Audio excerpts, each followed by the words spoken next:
आज हम आपके लिए पायरेट्स ऑफ द कैरिबियन का चौथा पार्ट लेकर आए हैं। अगर आपने पहले 3 पार्ट्स नहीं देखे हैं तो आप हमारे चैनल पर जाकर इन्हें देख सकते हैं, क्योंकि पिछले 3 पार्ट्स को हमने एक्सप्लेन कर दिए हैं। मूवी की शुरुआत में हम मछुआरों की एक कश्ती को देखते हैं जिन्हें समंदर से एक आदमी मिलता है। इसके बाद उसे स्पेन के राजा के पास लाया जाता है, जहाँ पर वो आदमी ये दावा कर रहा था कि उसे पोनस डी लियोन का जहाज मिल गया था और उसने उस पर सवारी भी की थी। पोनस डी लियोन की बात करें तो ये जहाज आज से 200 साल पहले ही फाउंटेन ऑफ यूथ को ढूंढते हुए पानी में डूब गया था, लेकिन उस आदमी के पास एक किताब थी जिससे कि उनको यकीन हो जाता है कि वो सच बोल रहा है। इसलिए वो अपनी जहाजों को फाउंटेन ऑफ यूथ की तलाश में भेज देते हैं। उधर हम जैक स्पैरो के साथ गिब्स को देखते हैं, जिसे कि आज फांसी होने वाली थी, लेकिन उससे पहले उसकी सुनवाई होती है, जहाँ पर जज कोई और नहीं बल्कि जैक स्पैरो ही होता है और वो उसे फांसी की सजा के बजाय उम्र कैद की सजा सुना देता है। इसके बाद दोनों वहाँ से निकल गए। उन्हें वहाँ से लेकर जाने वाला आदमी भी उनका ही था। रास्ते में गिब्स उसे बताता है कि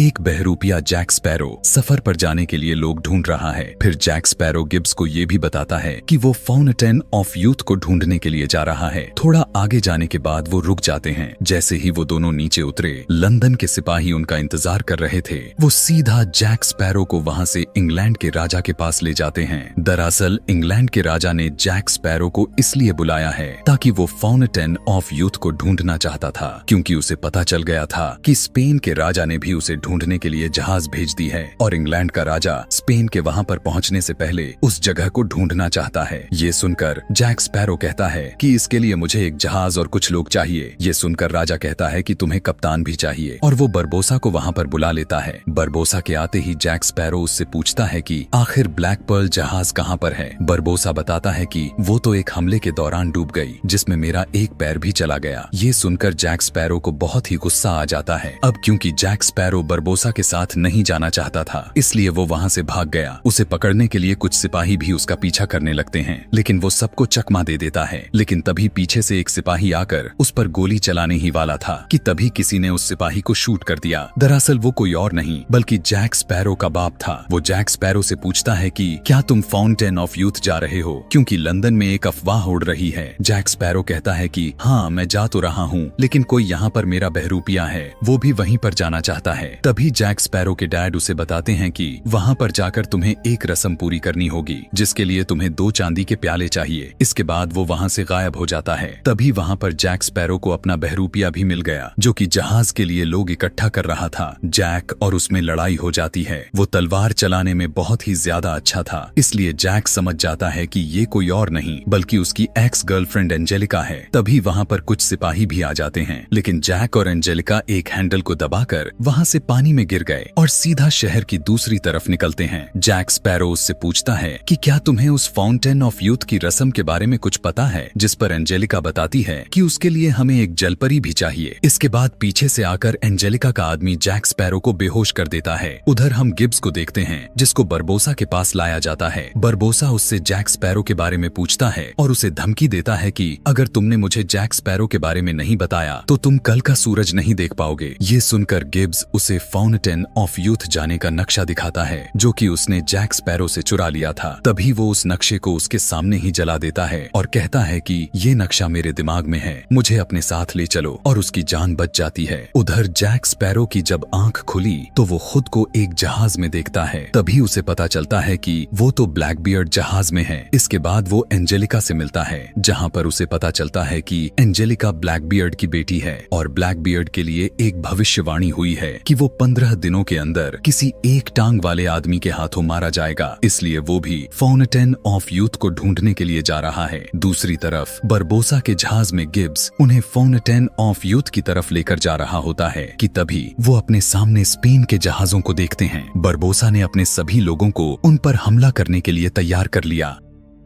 लेकिन वो स्पेन वाले इन पर बिल्कुल भी ध्यान नहीं देते, क्योंकि वो इनसे लड़ने में अपना समय बर्बाद नहीं करना चाहते थे। ये देखकर बरबोसा भी अपने जहाजियों को जहाज तेज चलाने के लिए कहता है। उधर ब्लैकबियर्ड जहाज में जैक स्पैरो वहाँ पर काम करने वालों से ब्लैकबियर्ड के बारे में पूछता है, जिस पर वो बताते हैं कि उन्होंने कभी उसे देखा ही नहीं, क्योंकि वो अपने कमरे से बाहर नहीं निकलता। इसी बात का फायदा उठाकर वो सभी लोगों को उसके खिलाफ भड़का देता है ताकि वो इस जहाज पर कब्जा कर सके। वो सभी लोग बाहर बाहर जाकर ब्लैकबियर्ड के लोगों के साथ लड़ना शुरू कर देते हैं और उन्होंने उस जहाज के लोगों को बांधकर बहुत हद तक जहाज पर अपना कब्जा भी जमा लिया। तभी अपने कमरे से बाहर निकलकर ब्लैकबियर्ड भी आ गया। वो अपने जादू से उन सभी को रस्सियों की मदद से बांध देता है। ब्लैकबियर्ड जैक स्पैरो को मारने ही वाला था कि तभी एंजेलिका उसे रोक लेती है और कहती है कि ये हमारे काम आ सकता है। रात में हम जैक स्पैरो को ब्लैकबियर्ड के कमरे में देखते हैं, जहाँ पर जैक स्पैरो उसे कहता है कि तुम्हारा सर तुम्हारे शरीर से 3 बार अलग हो चुका है, लेकिन फिर भी तुम जिंदा हो गए। लेकिन आज मुझे तुम्हारी आंखों में डर साफ साफ नजर आ रहा है। तभी वो ब्लैकबियर्ड को बताता है कि एंजेलिका तुम्हारी बेटी नहीं है। वो उसके सामने एंजेलिका की बहुत बुराई करता है, लेकिन ब्लैकबियर्ड इस बात को सच नहीं मानता। तभी वो कपड़े से एक नकली जैक स्पैरो बना लेता है और उसके अंदर जैक स्पैरो की जान को डाल देता है, ताकि अगर जैक स्पैरो कोई भी चालाकी करे तो वो उस नकली जैक स्पैरो को नुकसान पहुंचाकर उसे मार सके। रात में जैक स्पैरो फिर से एंजेलिका से उस रस्म के बारे में जानकारी लेने की कोशिश कर रहा था। वो एंजेलिका को कहता है कि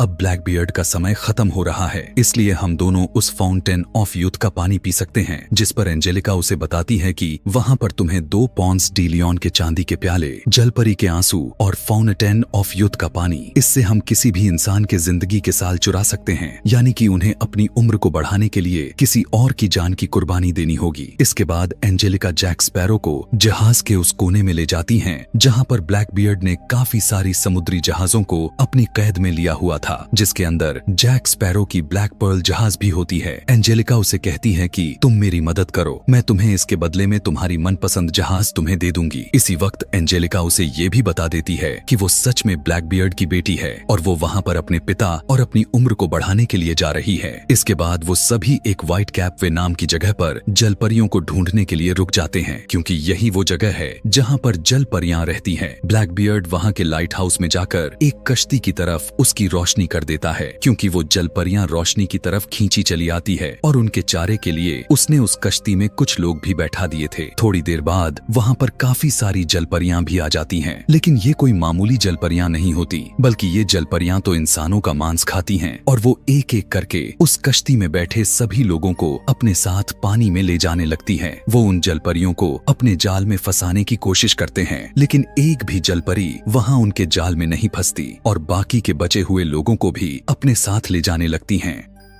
तभी जैक स्पैरो देखता है कि उनकी तरफ और भी बहुत सारी जलपरियां आ रही थीं, इसलिए वो जल्दी से लाइट हाउस में जाकर उसके अंदर एक बहुत ही बड़ा ब्लास्ट कर देता है, जिससे डरकर सारी जलपरियां वहां से भाग जाती हैं। लेकिन तभी उनके साथ आया हुआ एक पादरी देखता है कि वहां पर एक जलपरी है। उसे लगा कि वो उसे मारने के लिए आई है, इसलिए वो उसकी पूंछ में अपनी तलवार घुसा देता है और तभी ब्लैकबियर्ड के लोग उसे पकड़ लेते हैं और उसे अपने साथ ले गए। इसके बाद वहां पर बरबोसा भी आ गया था, जहां पर उसे तबाही के अलावा कुछ नजर में नहीं आता और दूर खड़ी उनकी जहाज को भी वो जलपरियां पानी में संभाले जाती है। उधर जैक स्पैरो उन्हें आगे का रास्ता बता रहा था, ताकि वो पॉनस डी लियोन जहाज में पहुंचकर वहां मौजूद उन 2 चांदी के प्यालों को चुरा सके। रास्ते में जाते वक्त एंजेलिका जैक स्पैरो को बताती है कि उन प्यालों में से एक प्याले में तो फाउंटेन ऑफ यूथ के पानी के साथ उस जलपरी का आंसू होगा और एक में सिर्फ उस फाउंटेन का पानी होगा, और जो भी उस आंसू वाले पानी को पिएगा उसे उस दूसरे आदमी की उम्र लग जाएगी। इसके बाद वो सभी एक जगह पर बैठ जाते हैं, जहां पर वो पादरी देखता है कि उस बक्से में बंद जलपरी को सांस लेने में दिक्कत हो रही थी, इसलिए वो एक तलवार की मदद से उस डब्बे को खोल देता है। वहां से थोड़ा आगे जाने के बाद उनके सामने एक बहुत ही गहरी खाई आ जाती है। ब्लैकबियर्ड जैक स्पैरो को उसके अंदर कूदने के लिए कहता है, लेकिन एंजेलिका अपने डैड को कहती है कि हम इस पर विश्वास नहीं कर सकते, इसलिए वो खुद वहां से कूदने का फैसला करती है। लेकिन ब्लैकबियर्ड उसे रोक लेता है, लेकिन जैक स्पैरो भी नीचे कूदने से घबरा रहा था, इसलिए वहां पर खड़ा ब्लैकबियर्ड का आदमी कपड़े से बने नकली जैक स्पैरो को नीचे फेंक देता है और जैक स्पैरो को कुछ भी नहीं होता, यानी कि वो कूदने के बाद जिंदा बच जाएगा। इसलिए जैक स्पैरो भी नीचे कूद जाता है और वहां से होते हुए वो उस जहाज तक भी पहुंच जाता है जो कि पॉनस डी लियोन की थी। उधर आगे बढ़ते वक्त उन लोगों से उस जलपरी वाला डब्बा नीचे गिरकर टूट जाता है और देखते ही देखते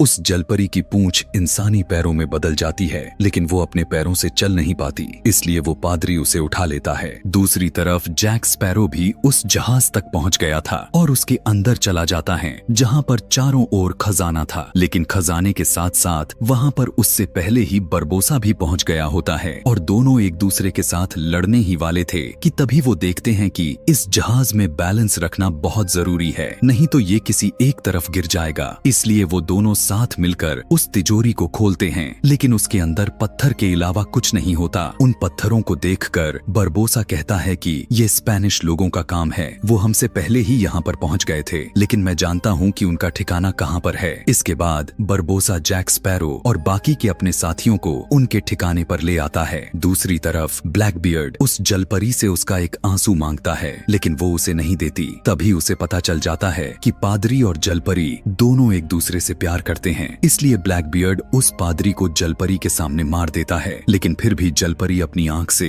एक भी आंसू को निकालने नहीं देती और इसके बाद पादरी को कहीं फेंक दिया जाता है। उधर जैक स्पैरो और बरबोसा दोनों उन प्यालों को बहुत ही चालाकी से चुरा लेते हैं, लेकिन उन्हें स्पेन के सिपाही चारों तरफ से घेर लेते हैं। वो पादरी भी अभी जिंदा था और उस जलपरी को बचाने के लिए आ जाता है। ये देखकर उस जलपरी की आंखों से आंसू आ गए और मौका देखकर ब्लैकबियर्ड उस आंसू को ले लेता है। दूसरी तरफ जैक स्पैरो और बरबोसा दोनों को बांध दिया गया था। तभी जैक स्पैरो को पता चलता है कि बरबोसा यहाँ पर उन प्यालों को नहीं बल्कि ब्लैकबियर्ड को मारने के लिए आया था, क्योंकि उसकी ही वजह से उसकी एक टांग चली गई थी। इसके बाद जैक स्पैरो वहाँ से भागने लगता है और सिपाही भी उन्हें देख लेते हैं और उसका पीछा करने लगते हैं। उधर बरबोसा को भी उसी के एक आदमी ने आजाद कर दिया था और जैक स्पैरो भी उन सिपाहियों से बचकर वहाँ से भाग आता है और उसके पास वो प्याले भी थे। इसके बाद जैक स्पैरो ब्लैकबियर्ड के पास चला गया। वहाँ पर जाते ही वो उससे सौदा करता है कि अगर तुम मुझे मेरा वो कंपास वापस दोगे तभी मैं तुम्हें आगे लेकर जाऊंगा। ब्लैकबियर्ड उसे उसका कंपास दे देता है और जैक स्पैरो उस कंपास को गिब्स को देखकर वहाँ से भेज देता है। इसके बाद जैक स्पैरो उनको एक गुफा में ले आया, जहाँ पर उन्हें वो फाउंटेन ऑफ यूथ मिलेगा।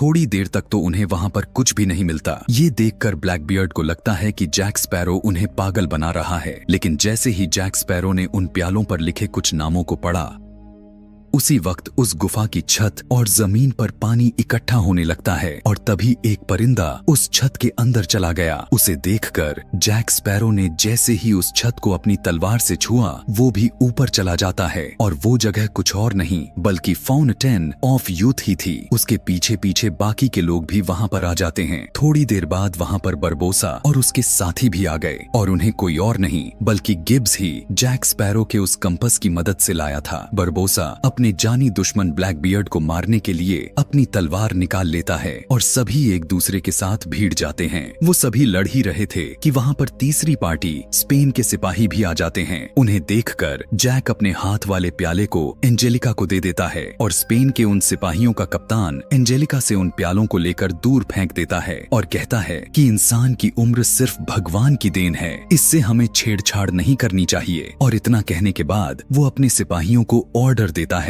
कि वो इस सारी जगह को तबाह कर दे। उधर बरबोसा चालाकी से ब्लैकबियर्ड के अंदर अपनी तलवार घुसा देता है। एंजेलिका जल्दी से अपने पिता को बचाने के लिए जाती है, लेकिन वो तलवार उसके हाथ पर भी लग जाती है। दरअसल अब ब्लैकबियर्ड के साथ एंजेलिका भी मरने वाली है, क्योंकि उस तलवार के ऊपर जहर लगा हुआ था। एंजेलिका को बचाने के लिए जैक स्पैरो जल्दी से उन प्यालों को ढूंढने लगता है। उधर बरबोसा भी अपना मतलब पूरा करने के बाद वहाँ से चला गया और स्पेन भी उस जगह को तबाह करके वहाँ से चली जाती है। तभी वो जलपरी आकर जैक स्पैरो को वो प्याले देकर वहाँ से चली जाती है और जैक भी उन प्यालों में फाउंटेन के पानी को भर लेता है और एक में आंसू डालता है और एक में नहीं डालता। वो जल्दी से उन प्यालों को उन दोनों के पास ले गया। जैक एंजेलिका को आंसू वाला प्याला देता है और ब्लैकबियर्ड को बिना आंसू वाला प्याला, लेकिन ब्लैकबियर्ड जल्दी से उस एंजेलिका वाले प्याले को पी लेता है और एंजेलिका भी अपने पिता को बचाने के लिए उस बिना आंसू वाले प्याले को पी लेती है। तभी जैक स्पैरो दोनों को बताता है कि मुझसे गड़बड़ हो गई है। ब्लैकबियर्ड ने तो बिना आंसू वाला प्याला पी लिया है और एंजेलिका ने आंसू वाला, यानी कि अब ब्लैकबियर्ड मारा जाएगा। तभी वहाँ पर पानी ब्लैकबियर्ड को मार देता है। दूसरी तरफ वो जलपरी भी उस पादरी को अपने साथ पानी की गहराइयों में ले जाती है।